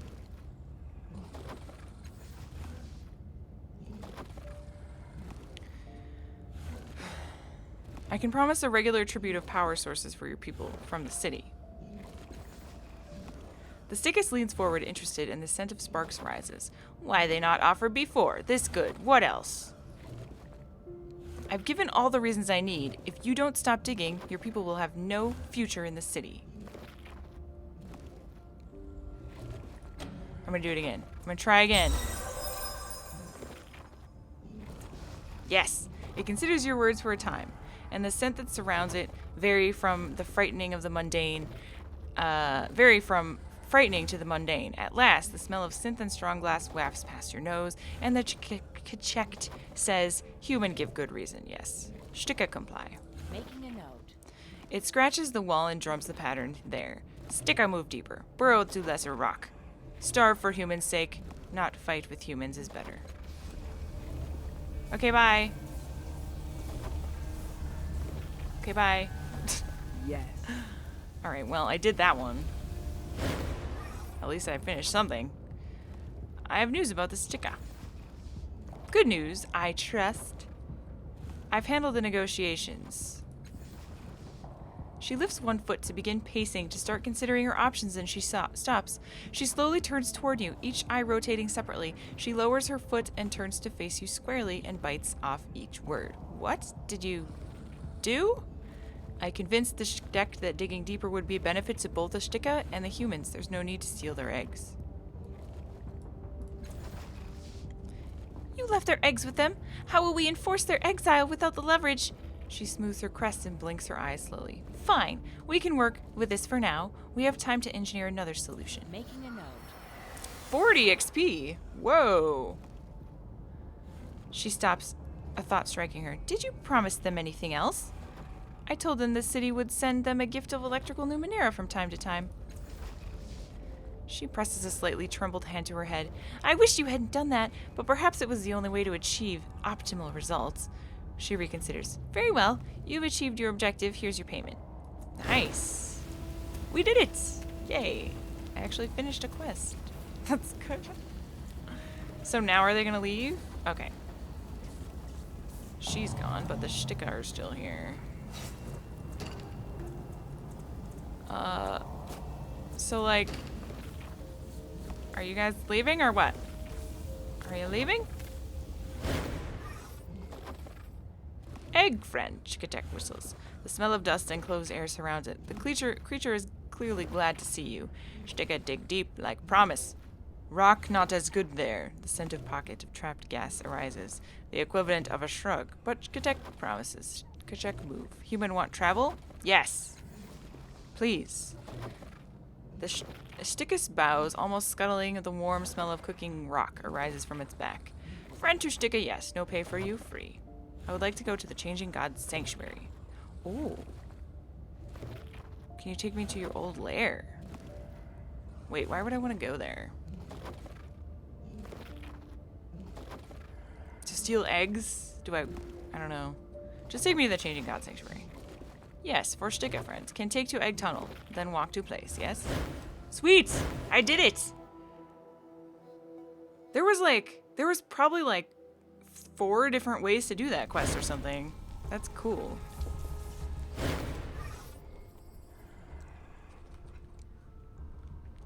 Chikekt. Emerging from the freshly dug tunnel, you find yourself in a small chamber with veins of refined metal glimmering along the ground and walls.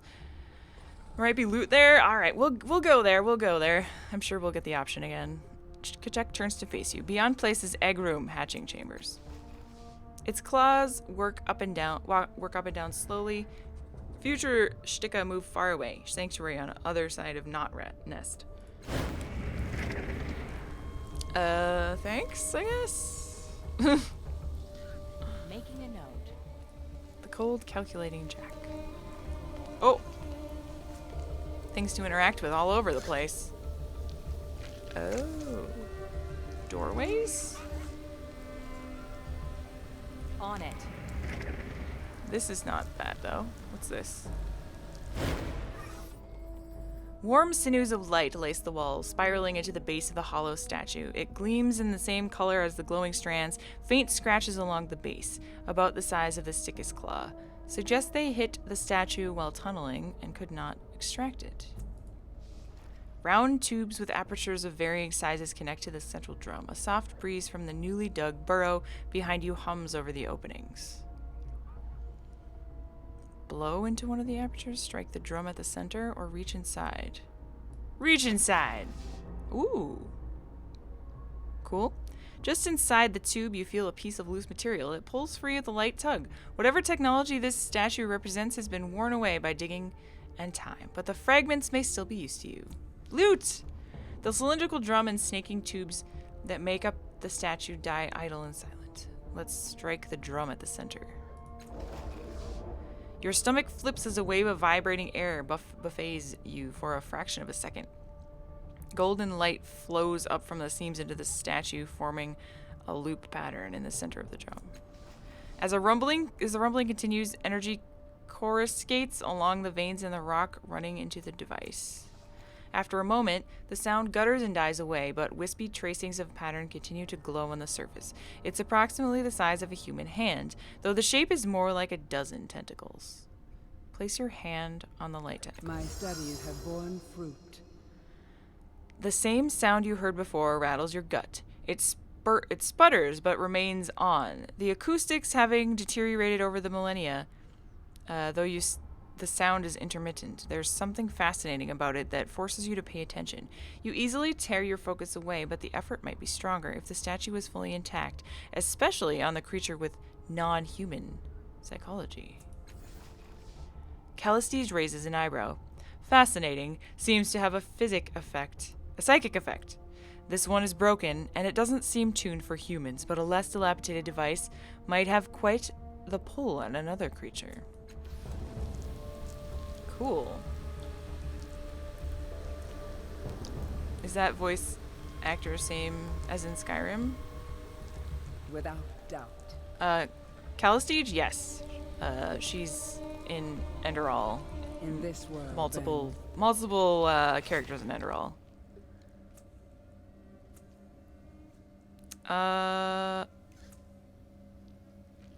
Clears the fog of war in the current area.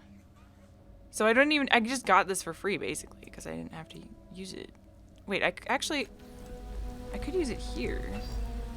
But is that worth it? Probably not, because I'm a friend of the Shtika. Yes. So, you know, I don't really need that right now. I think I'll save it. I assume it'll be useful in some other dangerous territories. Okay. Glowing statue emits a low hum and tugs lightly at your mind. Trying to draw your attention, the Stika cannot seem to resist it as you can. Interesting. Of course. Okay, that's nothing over there. Hello, loot. Yes, now. Or something to click on. Hey! Old gloves. I'm ready. So I'm basically Natural. turning these on. Oh god, it's acid! Get out of it! Callistes, Shall we? get out of it! Okay. We should level her Shall up as we? well.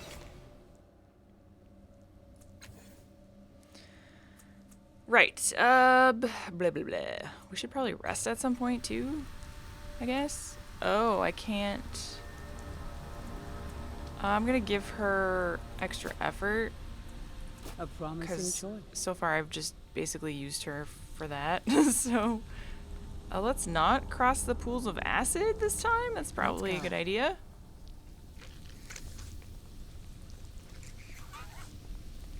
Yes. This device is larger and more pristine than the other statues you found in these tunnels.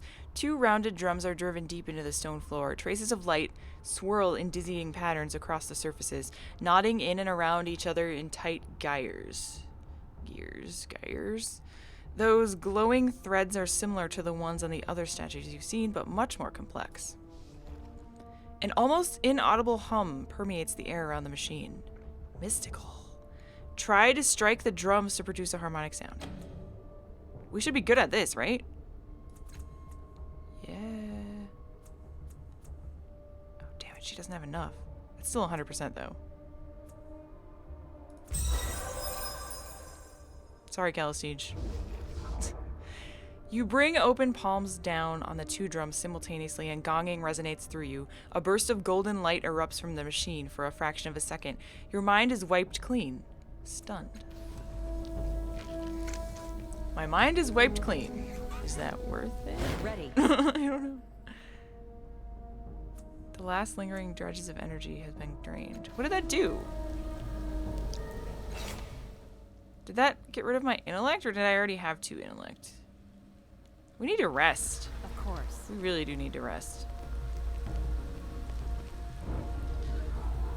Turn that one on. I don't know Fine. why, but...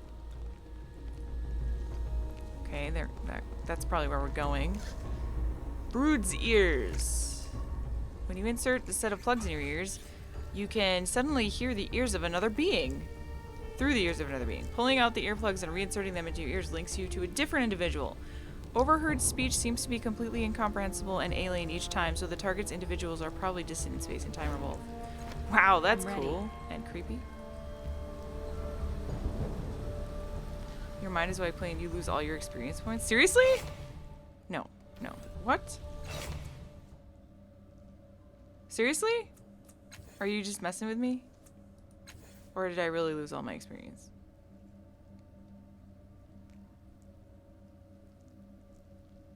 No, I'm still good. Let's go. Okay, don't mess with me, Murgus. I can't get to that one. Yes, child. Okay, good. I'm glad you're kidding. Ready.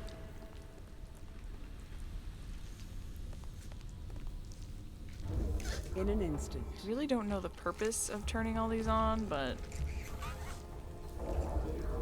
I can't get to that one, Of course. which is a little annoying.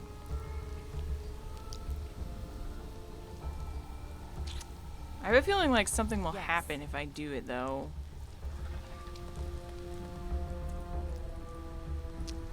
Don't know. Let's just go this way, I guess.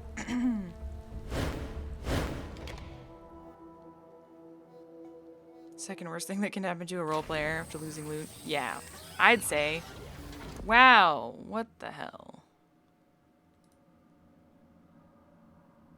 Sleek and streamlined, this machine hums with energy. You're fairly certain that it came to life just as you entered the chamber. Yes, now. A staggering array of mirrors and lenses encircle you. Cables run from their backs to various machines scattered throughout the room. Behind the display, you hear a hinge creak. Study the lenses and mirrors. The mirrors twitch as you gaze from surface to surface. Eventually, you realize why. They are attuned to your mind. You can move each one as effortlessly as your own hand. Every surface shows something else besides your reflection. A sliver of glass highlights a red cord around your throat. A small oval mirror lingers on a pulsing blue star beneath your forehead. The mirror on either side of the large central mirror periodically flash purple. The tiny lens above it all crane their necks and study you. Okay, so all these are like just looking at me. Weird. Move the slivered mirror that shows the red band around your neck. Mentally, you jostle the mirror and feel an invisible noose close around your throat and tighten. Gasping, you sink to your knees, fall to the side, and as your vision goes dark, you realize that if you survive this death, you found a shortcut into the labyrinth. How convenient. Can't die. Okay. This is death, everybody. This is death in Torment, where death is not the end. Oh, hey, dude. I can't say I expected you back so soon. Has anything changed since the last time I was here? He shrugs, look around, it's your mind. Why am I here? Wrecked. You died, I mean, not dead, but you came awfully close. He leans in. You should be more careful out there for the both of us. Okay, well. I'm going. It looks like there's nothing new here, right? It's the collapse portal, so... I'm ready. I just go back? That's it? What's the point, then? I thought something was gonna happen.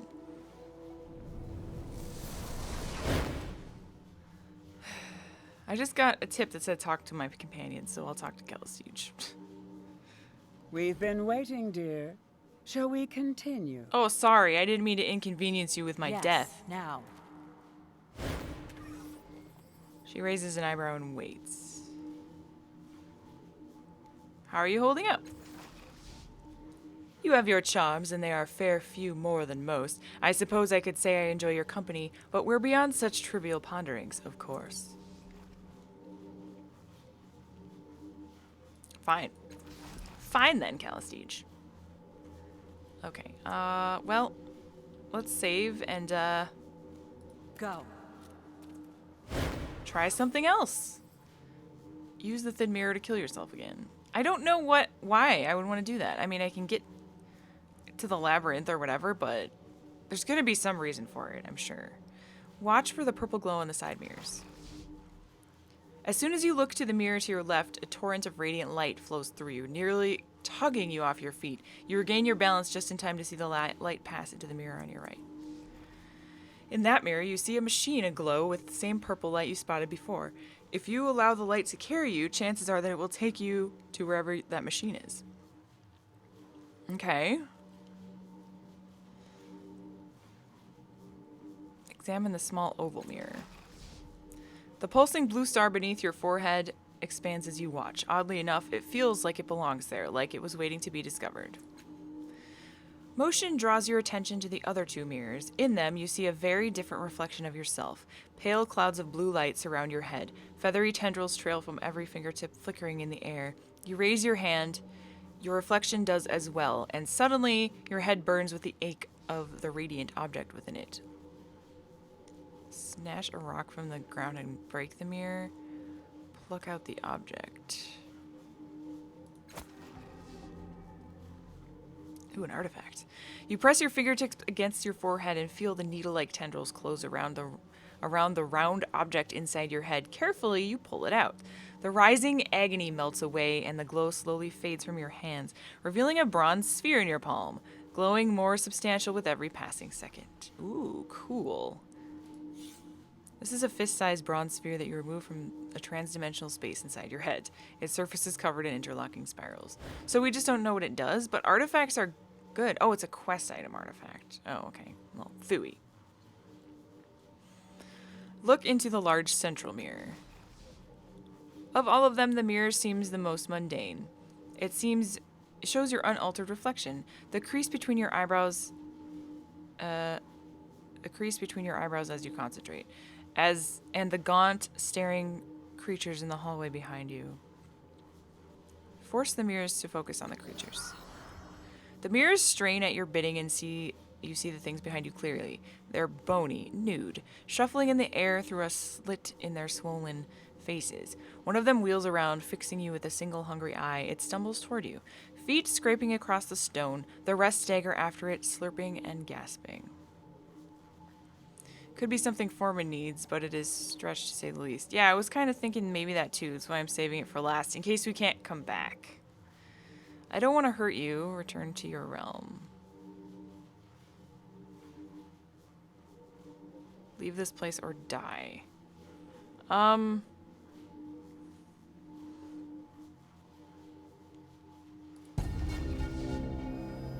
Your threat does not deter them. Shuffling and choking, they stagger at you, claws outstretched.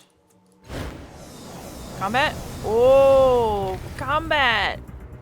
Crisis initiated. This is seriously the second combat in the entire game so far. Half-phased. Hang on, do we have... Okay, yeah, we're taking turns. Half-phased, what is that doing? This is bad. We're gonna lose. Oh god, we are so gonna lose. Can I even attack right now? No. It's not my turn yet. Okay, now it's Calistage's turn. Is it? No? Can I do anything?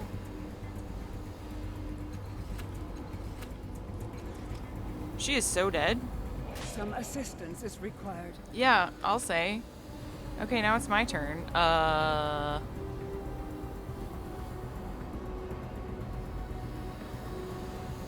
said she was flanked. There's your answer if you can be flanked or not. Oh yeah, that's right, Larian. I think this is not... I don't think we can do this. I really don't think we can do this. Unless I have something, like, freaking amazing in here that I can use. 8 points of health.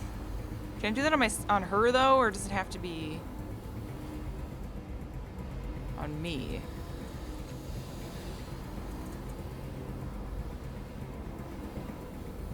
Consumes movement. Excellent. Thank you. Okay, and I can still attack, apparently.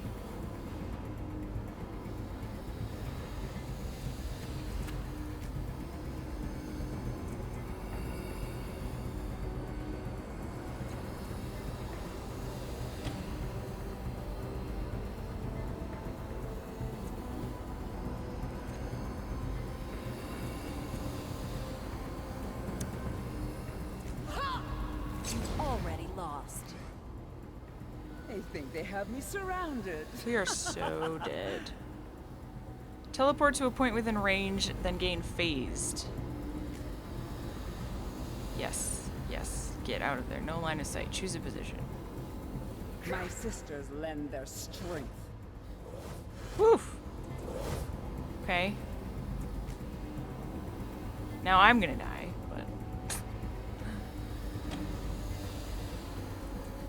Kill it! Kill it and stuff. You are no match for me. Oh my god. Well... What does phasing do? I don't remember.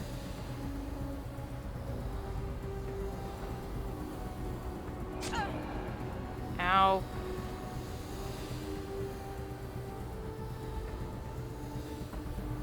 At least they're using their turns, I guess. They have me surrounded. So...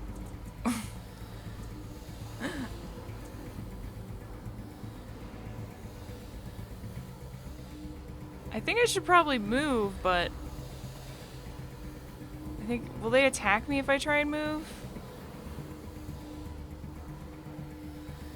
I guess I'll just attack, whatever. I don't think we're gonna be able to do this anyway. It costs 2 speed. I'm barely hurting it. Just...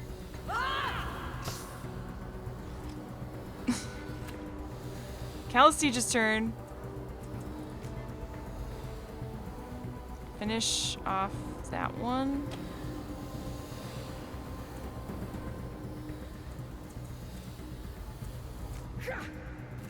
Fear my power. Well, that was a lot of damage. Jeez. There's still freaking 4 of them.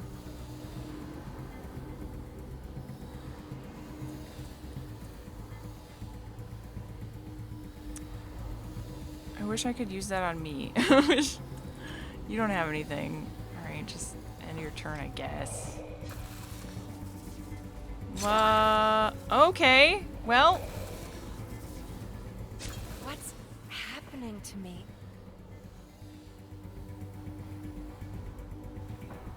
Can't you eat food? I have no idea. I can't die. We're dead again. That was really difficult. Not sure how I was supposed to win that. Hey, I'm back again. What's up, dude? Hey, what's going on?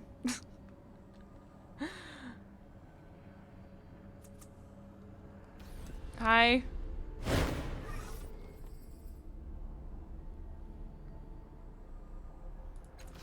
I'm confused, Ready. like, if I go back, are they still gonna be there?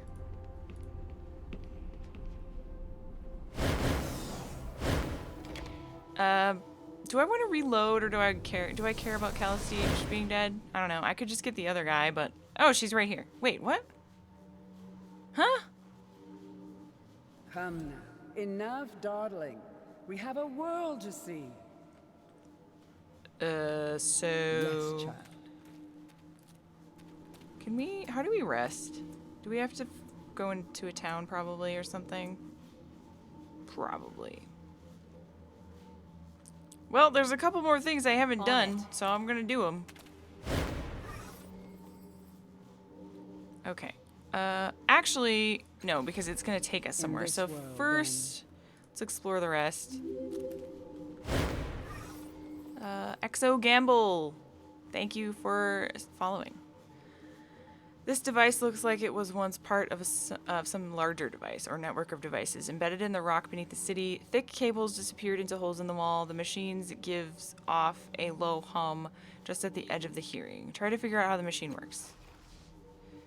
Touching the etched surface reveals the display interface, but it seems unresponsive to your gestures and commands. The display does show a vast network of other devices it must be connected to. If you're reading it correctly, there's a vast array of machines and engines operating somewhere beneath the city. This interface might control them. Try using the interface? You poke, swipe it, yell at it, speak gently to it, but the interface is completely unresponsive. Clearly, I can't do anything with that. But Yes. loot.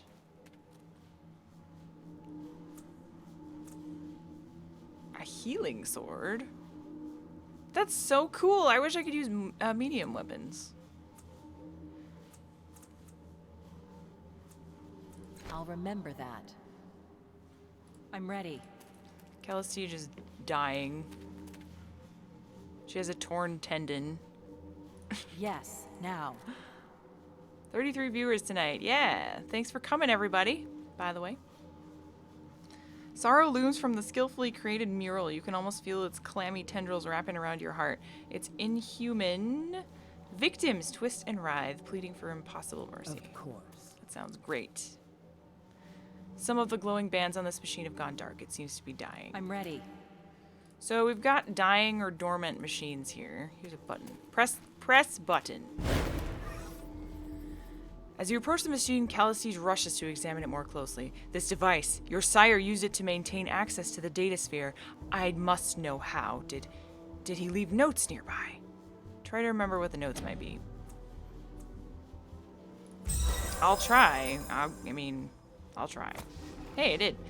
You feel an itching at the base of your skull. Suddenly, your right hand starts moving on its own volition, jabbing down and touch the nearby floor in a frenzied but purposeful series of movements. Next to your feet, a stone compartment slides open. It reveals a leather-bound journal within. Hey, our 3D mans. Enjoying the game? I am very much enjoying the game, yes. Although, I wish I was more familiar with combat at this point. But I'm not, so... Calistige approaches with reverence. May I? She asks, holding out her hands for the book. Of course, it's more useful to you than me. Is it, though? Leather-bound journal is filled with various diagrams, notes, and observations of the machines you found during the edges buried beneath Sega's cliffs. The handwriting is your creator's, and it chronicles his analysis of the datasphere. The net of information that surrounds and permeates the world's air. Some people have drawn power from the world, and others have found a way to transmit knowledge in the blink of an eye. It seems that these machines may have been intended to transmit consciousness itself, or at least to take the rudimentary first step in that direction. The exact steps are unclear, though someone with an extensive background in consciousness transfer or machine intelligence might be able to recreate this work.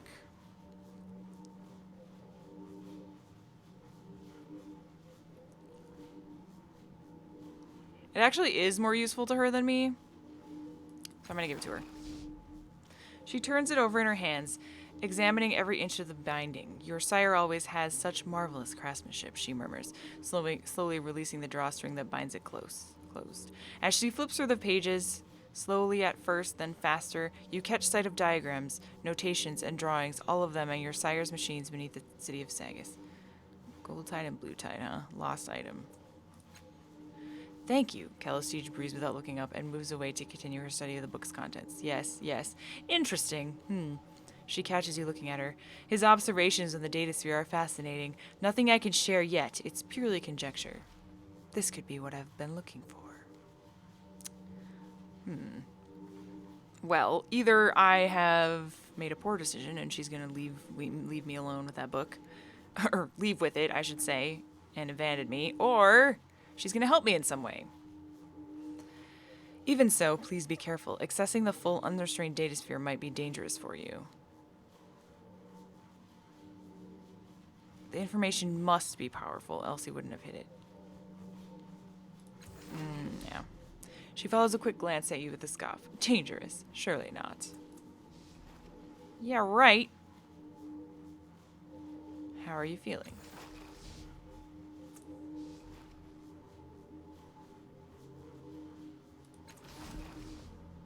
So does she actually have it? How may I guide? She... Oh, it's just one of our quest items. Okay. I don't know. Fine. Investigate the machine again. Is there anything else we can do? No. After playing in this ninth world for a couple hours, are you getting to try P&P at any time? The P&P? Of course. Pen and paper? Is there a Torment pen and paper Of game? course. We shall see. I mean, aside from being like an alternate D&D universe, I guess that makes sense. There would be. But, probably not. All right.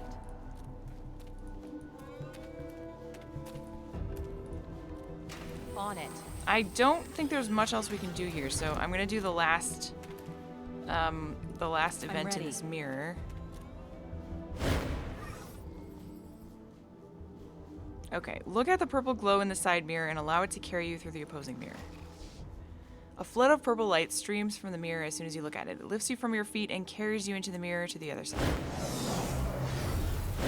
Okay, here we go. There's a Numenera pen and paper system. Ah, yes. I hadn't heard of it and hadn't played it. I'd like to, but normally I just play regular Dungeons and Dragons with my group.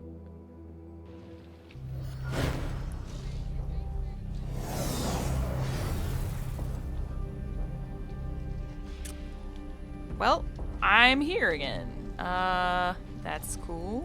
Let's go.